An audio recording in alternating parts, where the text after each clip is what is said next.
This is RTV6 News at Noon, working for you. Recognize and saddened that this mutual trust we so value has been eroded over the last 24 hours. The chief of Metro Police speaking for the first time just before protests begin downtown. The demonstrators say they're calling for justice after a young man was shot and killed by an officer. It's one of 3 incidents involving police happening in the past 18 hours. Good afternoon to you. I'm Lauren Casey. We continue to follow all 3 of those incidents this midday.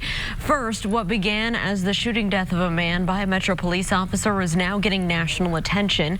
And that's largely because the young man appears to have begun live streaming on social media while he was running from police. That video appearing to capture the moment that he was shot and possibly what officers said after the gunfire. This all happened on the northwest side of Indy early Wednesday evening. It started as a chase though on I-65, but after police abandoned the chase, that suspect was discovered near 62nd in Michigan and began to run. Police tell us that the officer deployed his taser, which led to an exchange of gunfire. The suspect was shot and died at the scene. Additionally, ballistic evidence recovered from the scene initially indicates that shots were fired from both the officer's weapon and the decedent's weapon. This will all be confirmed as evidence is tested by the Marion County Forensic Services Agency. The officers involved in that case have all been placed on leave while this investigation continues. Well, this is the shooting that sparked a protest near the shooting scene late last night. And right now, another protest is happening now in downtown Indianapolis. This one's just outside of the police headquarters. And that's where we find our own Alyssa Donovan live this midday. Alyssa, tell us a little bit more about who put together this protest and what this is all about. You know what, we just are seeing people showing up right now. They're holding signs that say justice for Sean Reed. We are expecting more people in the next few minutes here to show up for this protest. We know this was organized by Dee Rose, who's an activist on the east side of Indianapolis. Do you want to come over here and tell me what you're here for this morning? I'm here to protest for Stand right here in front of the microphone. That's okay. I'm here to protest for Sean Reed because he was murdered by the police, and they keep saying that he had a gun on him and that he shot the police. They can't even get their story together. Like, y'all can't even get your story together. First, why would you tase him if you were in danger for your life and you're a police officer? Why would you tase him if you thought he had a gun? Why would you tase him? Why wouldn't you yell gun? You didn't hear nothing in that video, him say gun, gun, nothing. All you heard was him tase him. He saw him go to the ground. He said the tase was not effective. How was it not effective? We all saw it. 30,000 people saw it. We saw him drop to the ground, and then all you heard was the 18 shots. And then he shot him 2 more times after he was already on the ground. You shot him and he couldn't even get up. You shot an innocent man. You shot him because he ran from you? Was it worth it? Was it worth his life because he ran from you? That's it. Remember his name, Sean Reed. Please, please, just tell your family and friends, keep them close, bro. Black lives matter. They matter. So many people keep dying for this. Please, please, tell everybody, bro. Remember his name, please. That's all I ask. Remember his name. Don't forget his name. So you can see emotions are running very high in this situation. We are expecting more protesters to gather as we head into the afternoon hours. You can see that there is a lot of tension surrounding this. And again, this is addressing the shooting. There was 2 police shootings that happened overnight. This is addressing the one that happened earlier in the evening, right around 62nd and Michigan. And we know that one person was fatally shot there. We are going to continue to follow this story as it develops. For now, I'll send it back to you in the studio. All right, Alyssa, thank you. Well, we want to talk about that second shooting that you mentioned. The police shooting would happen just hours later. This one also taking place on the northwest side. Just after 1:30 this morning, police were responding to a burglary call at an apartment complex on Wood Glen Drive. That's near 79th Street and Ditch Road. Police say that they approached the scene. A man opened fire on them with a rifle. The officers returning fire, and the suspect died at the scene. The police chief now says it appears the suspect tried to set officers up in advance. Our initial investigation also indicates that the deceased individual may have made the call with the intention of initiating an ambush-style attack on the officers when they arrived. Well, as is the case with any police shooting, the officers involved have been placed on administrative leave. The name of the suspect who was killed has not been released in that case. Also under investigation is a deadly crash involving an officer and a pedestrian who was pregnant. This happened just before 9:45 last night on the southwest side near South Harding Street and the eastbound ramp of 465. Police say that Officer Jonathan Henderson was traveling northbound on Harding Street when his car struck the female pedestrian near that on-ramp. We're told that he immediately started first aid until EMS arrived. The woman was transported to a hospital. She was in critical condition. She and her unborn child were later pronounced dead. Alcohol is not believed to be a factor in this crash. The woman's identity has not been released at this time. It is time right now that we take a turn. I want to get to our forecast on this Thursday. Todd Clausen is joining me from his home to talk about what we can expect as we head out for a lunch hour the rest of the afternoon. Todd, how are you doing there? I was going to say good morning, but it is already the afternoon. Yeah, here we are into the afternoon, and the best advice I can give for the day today is to get outside and enjoy the weather, because today is the best day that we'll have in several days as we kind of look forward in this forecast. One, it's seasonable, and two, the sunshine is out. Temperatures right now already in the 60s in all locations. 63 in Indy, 62 in Bloomington, Lafayette's at 65. Here's a live look from IMS back towards downtown Indianapolis, and you can see the skies. They are partly cloudy, so it's been a completely sunny morning. We'll build in some high thin cloud cover throughout the course of the day, but we will remain dry. The rain that you see off to our west, that is not going to arrive until after midnight tonight, and it's only for some of you. Not everybody is going to see that rain, so as you kind of plan out the rest of your day, we should get up to anywhere from 65 to 66 degrees for your high temperatures. Some areas to the south may come close to 70 degrees with dry conditions. Those clouds increase late, and by tomorrow morning there's some rain in the area. We'll talk about where that rain is heading coming up in just a little bit. Lauren. All right, Todd, thank you so much. Well, the state health department has released the latest coronavirus numbers in Indiana. We can tell you 31 new deaths have been reported since yesterday. That brings the total number of COVID-19 deaths to 1,295.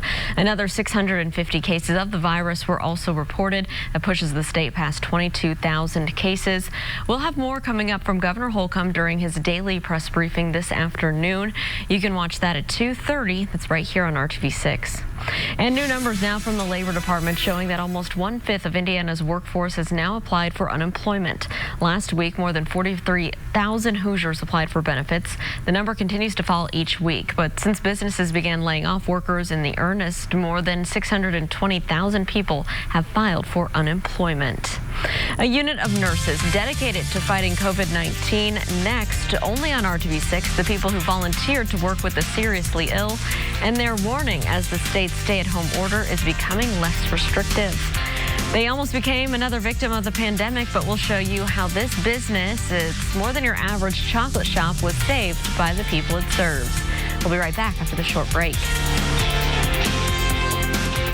General Hospital this week on ABC. Hoosiers are watching the plans to help the state rebound from the COVID-19 pandemic closely. Both the plan from the governor and the stay-at-home orders for Marion County, as well as Monroe County. Now, regardless of when businesses near you are opening up, our Rafael Sanchez spoke to healthcare workers who are on the front lines as they remind you to do your part to keep everyone healthy as we move forward. As the malls reopen and the stay-at-home order becomes less restrictive, Amy Roseberry, who is dressed for success, wants people to be cautious because in her world, she sees the battle between life and death. These people are sick. It's not a joke. People are dying from this disease, and people should take that seriously. Should they be afraid? I don't think they should be afraid. Amy is a nurse in the COVID-19 unit at Johnson Memorial Health Hospital in Franklin. Out of 78 cases, a majority of the people have recovered. Less than 10 have died from the disease. This disease does not discriminate. This disease is here. We've seen it. Since the peak of COVID-19, none of the hospital staff in this unit has tested positive for the virus. They credit intense discipline in following protocols with their personal protective equipment, as well as taking precautions when they get home. My kids know not to run up and hug me when I get home, and they wait until I shower and get clean, and then, they can swamp me.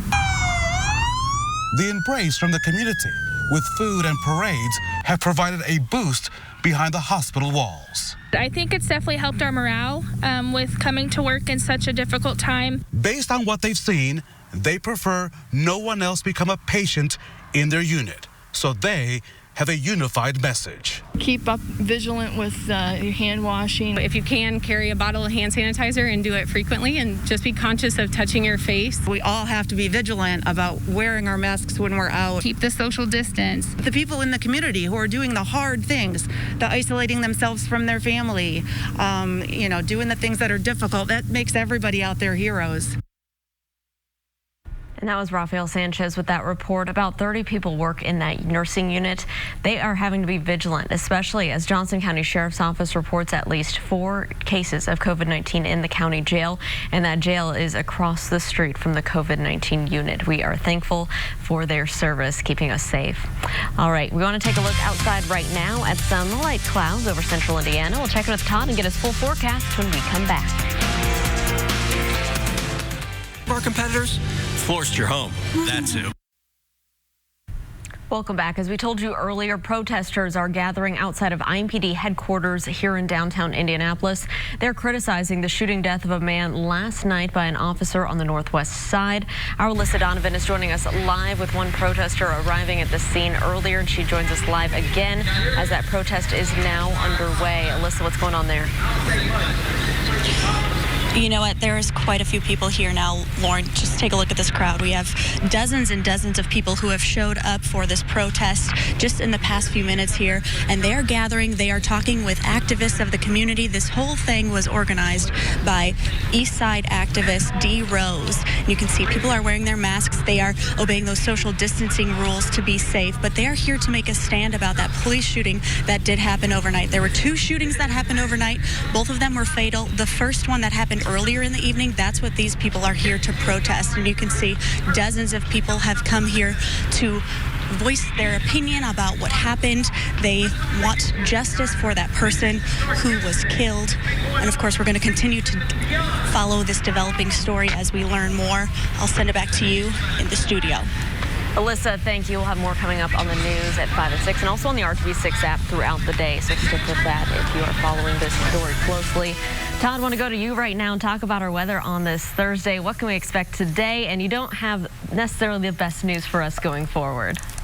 No, you need to enjoy today. I've been saying it all along, and I said that last week too, and I said enjoy Saturday and Sunday because then things are going to go downhill. So I'm not trying to steer you astray here. If you do have plans in the coming days, it's just not going to be as nice as it is today. Today, at least we get close to the normal high of 70. We don't get anywhere close to that going forward in this forecast as we work our way into Friday, Saturday, Sunday, and next week. Beautiful shot in Bloomington this Thursday afternoon with skies that are just partly cloudy. We'll build in these fair weather clouds throughout the day today, and temperatures warmed quickly from the 30s and 40s this morning up to highs, or current temperatures rather, in the 60s right now. But here's where our highs are going later on this afternoon. We'll be anywhere from 65 to 70 degrees across the area. 70 is our normal high for this time of year. So some of you will be getting to that mark. Most of us get close, and with the sunshine, it makes for a pretty pleasant day across the area. Now, there is some rain off to our west,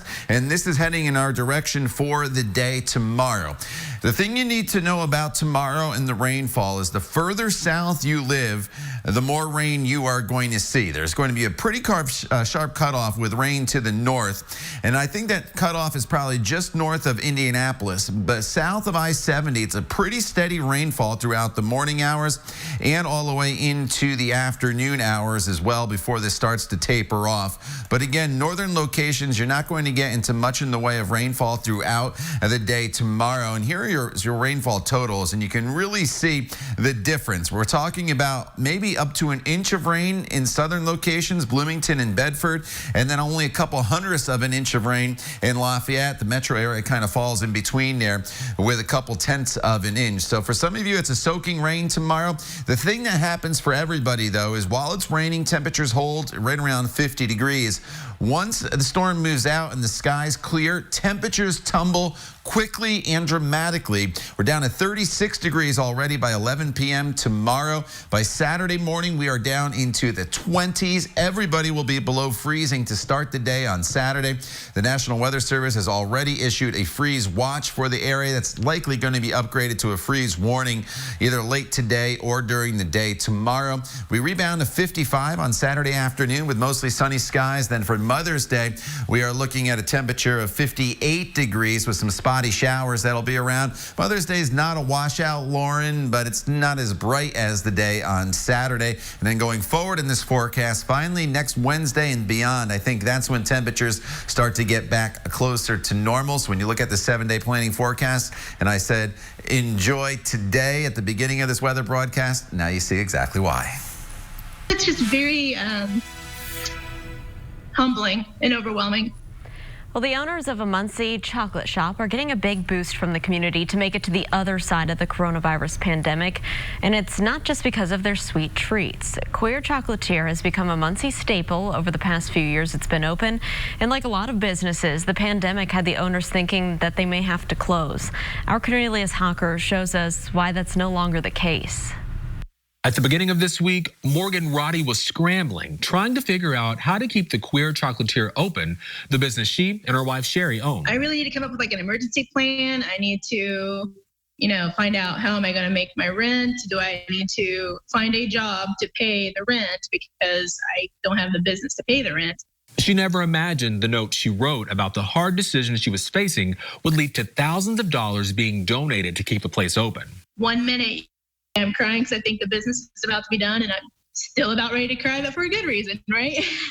But if it was left up to her, this might not have happened. It's kind of hard to be a business and ask for fundraising. It just doesn't feel quite right in some ways. That's when a regular customer of theirs got involved. Daniel reached out and he was just like, I want to do my best to help support your business. No, it's something I definitely never expected. When I started, I know that Queer Chocolatier meant a lot to me and to my friends. So I knew it would get some sort of attention, but I never expected in less than 24 hours to raise as much as we did. The GoFundMe Daniel Todd started has raised more than $9,000 in just 2 days, and that number keeps on going up. But it's not just the chocolate that's making people want to donate to this business. Queer Chocolatier is a space for LGBTQ plus folks that doesn't serve alcohol. So that means people of all ages are able to come there and thrive and have a community. So having queer sober spaces is something that's super important, and really where we live, the Queer Chocolatier is one of those only spaces. They should be able to still access a community where they are authentically themselves, without having to wait to turn 21 to be into a gay bar. Thanks to the outpouring of support, it's looking like the Queer Chocolatier will be open, serving Muncie and the surrounding communities in more ways than one for quite some time. It's just like a really great space for people to feel comfortable, get to know each other, get to know me, I get to know them. Working for you, Cornelius Hawker, RTV6. And Morgan tells us with the GoFundMe and those online orders coming in, they're right around the $15,000 mark now. And so as Cornelius said, they believe they'll be able to get through the next several months. We'll be right back after this short break. Call the number on your screen. Welcome back to the news at noon, taking another live look at that downtown protest. This protest is happening right outside of the police headquarters following 2 deadly police shootings that happened both within about 8 hours of each other. This protest is focused on the first shooting. This one happened last night involving a young man who police say recorded some of the incident on Facebook Live. You can watch this protest right now on the RTV6 Facebook page, and we're going to have more on this, plus team coverage and a look into those shootings tonight on the news at 5 and 6 o'clock. We do want to get back to Todd right now and get one more final check of our forecast. Hey, Todd. Well, Lauren, good afternoon. It is going to be a decent day today. Enjoy the sunshine, enjoy the seasonable temperatures, because once we get to tomorrow, rain returns. It's a soaking rain from Indy south, a little more scattered in nature to the north, but a pretty wet day, 51. Cold on Saturday morning, 55 on Saturday afternoon with sunshine, and then some scattered showers in the forecast on Mother's Day. All right, Todd, thank you so much, and thank you for joining us and making RTV6 your choice for news. We hope you come back and join us for the news at 5, and have a great afternoon.